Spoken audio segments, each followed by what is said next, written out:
will just be the Lee Sin ultimately here. And, you know, the thing is, the draft in isolation. Level 6 and will have a lot more power at that point in time.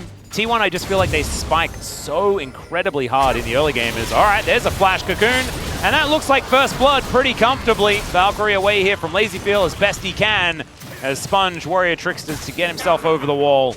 All Owner has to do is be nearby, and they can make this play. Yep. X into the Elise with the Electrocute. Yukao. Yeah, Yukao looking for something here. We've seen not a lot of success for the Victor. In fact, the only... Okay, let's have a look at this. Just trying to clear out the wave as best he can. Is Rich. Bellows Breath going to be necessary there, but the Cocoon going to land. A lot of burst damage. There's the headshot, and boom. That's it. Carrier's going to be able to pick it up in the end as Rich. You can see, oh, he's laughing about it, but not feeling too happy about the whole situation. You could buys him imagine. some time, though, and that's all he needs. And he died again, and the turret died with him. Oh. And that's feats of strength. Oh, dear. Wait. Hang on, so he didn't even teleport back. How did he get back there so quickly? Wow. Okay. So this is the second time, because you can see his ult's still on cooldown. Yeah. And he just dies. And that's just another repel. Champion ever again. I don't want to see in the bottom lane at least, okay? We could start with that. Yeah, we can start with that. As Onion's going to get flashed on here, Solar Flare comes down. That is a very deadly Sin. They'll take their first kill of the game. As now Doran possibly in trouble as Rich coming in. Where was that going? That's off the tracks entirely. As Rich does get the knock-up to prove that something's going to land, but there's no one else here now. Faker not really finding very much damage with the ulti as Lazyfield. Oh dear. There's the last auto in the air from Carrier. And that is going to finish it off once again. And a sub for Teddy in the first place and is under a ton of pressure. He's playing against the defending world champions here. And look, they gave him Corki, but this is not about like, man, he's just... Like, this is the T1 that looked so incredibly good when they were domestically powerful, right? Like, this is before they just started winning every world. It's like, this when was Guma 2022. They win everything. And they win this... Yeah, like this. Yeah. Ace in the hole. And like, this is why Carrier was playing like Callista support. Dies a lot because you're super squishy. The enemy team has ways to catch you. But when you have full vision control and full map control and a massive lead like this, you know, Carrier just walks around the map and decides who dies. And that's what's happening. He's 100% KP in Guma. Yep, the kill squad. Hope to win a fight in an even game state, which we're not in. But, I mean, this is just going to be T1 getting everything they want. This turret is next on the list. Yep. Yukao going to tank the ace in the hole. Not too happy about that one either. But maybe they just pick it away from him and he doesn't get to play it. Because, remember, they first picked this over the Aurora. Yeah, I don't know. And the Rumble. There's no explaining it that makes sense to me. Personally, as Faker could be in trouble here.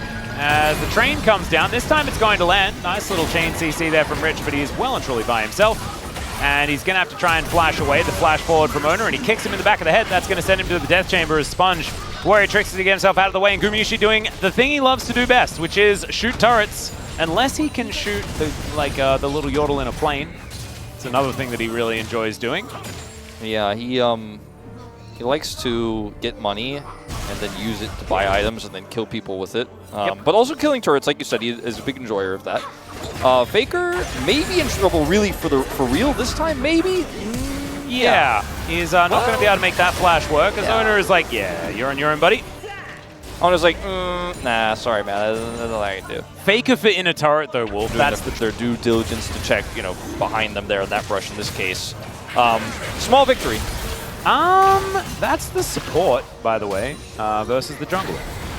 Carrier just half-healthing him with his Storm Surge.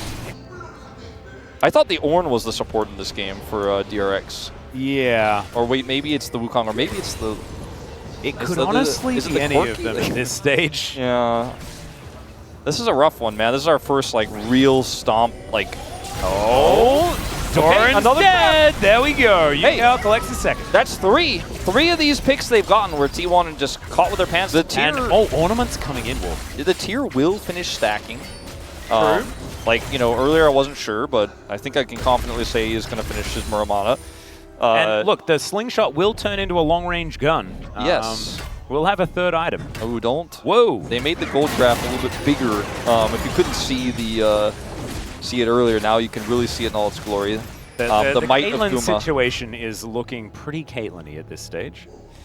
You know, this is one of the first times, too, for voting for player of the match where it gets really tricky for me. Because you got a really dominant performance from Owner and Doran in game 1, but like it's kind of the Guma Keria show in this one. It's very split. I think I'm probably still on the Owner train. I think I am, too, to be honest with you, because he's had a good game here, even though it's been kind of quiet. Yeah. I feel like this is the type of series where you kind of, oh, okay. Maybe it's not Keria. And Keria is going to die, but Lazyfield is in a lot of trouble. Still gets himself to relative safety. Gumayushi now in trouble. Yukao comes over. Oh, DRX, have you found an angle to get back in? Ona says no. The equalizer, not exactly the highest of value, but Yukao's the president. They have to keep that guy alive. He is all of the damage here for DRX. The Sponge diving towards Faker, trying to make me into a liar here as he is able to slam down with damage himself. Doran wanting to find an opportunity, but Yukao, too smart, able to walk out of the way of the Rumble. So, the question, though, is, like, can they actually get anything out of the Dragon they could potentially take after this? And yet, they don't have enough control. T1 are back on the Dragon first, as you can see in live. I want to break this replay down too much because we are having some action in live. Yeah, you can see Rich going to flash towards the wall and not over it. Faker is going to be gifted the kill, I believe. There it is. Zona once again in control of this one. We're still waiting for the Wukong to turn up as he gets into the pit. Can they deny the solar kick? Says absolutely not. Yeah, I think POM going over to Ona sounds pretty good to me as Andal is dead. And the brief bit of DRX cool stuff comes to a close. Dragon action. Yeah, and Infernal Soul and stuff. And now Artican as well is going to be coming up here. We'll have to see how many of the turrets they're going to be able to take utilizing that team-wide GA that they'll have available. Unless it's just Baron. They could just take Baron, I guess. Yukao had a good series, you know? He did. Do they get the Baron for free as well? I think the answer is yes. At low risk with a Voracious buff. They all got wings. As Keria is just playing Bodyguard. And it looks like, yeah, there's not going to be a whole lot of options. Control Ward in there. The trap wall set up so that T1 cannot be stopped. And yeah, they'll get the information. That's really cool. Still, the Baron is going to go down. There's nothing that they can do about it. Yeah. I don't know. I'm at a loss for this one, Atlas. Yeah, even if he dies, by the way, it's fine. It doesn't really matter. Equalizer goes down. Yukao is the target. They've decided to kill him, and thus he will die. Andal going to go down there as well. And, yep, Keria gets to buy some items. Shirelli is going to be put together here as he gets that free trip back home. And with Yukao dead, you can see slumped back in his chair, understands that this game was well and truly on his back. And Sponge, that's an interesting little situation here as T1, they understand that it's going to be really hard to stop them from just taking what they want because they can't even die. As Ona goes in, goes back out, that is going to be inhibitor number 1 going down. Mid lane can fall swiftly afterwards. There's an inner turret still up on the bottom side, so 3 inhibs probably not going to happen here, but a dead Nexus, that's certainly on the cards. There are still minions conga lining their way in. 1 Nexus turret remains. As Andal, that Eclipse Shield not going to be enough. The train sails by without causing too much harm to anyone. And Yukao, I think, just going to park himself on the fountain because there's nothing he can do to stop the onslaught of T1. A 2-0. And Baron doubles the amount of kills their group has been able to pick up because the world champs have been able to get there here in their second time of asking.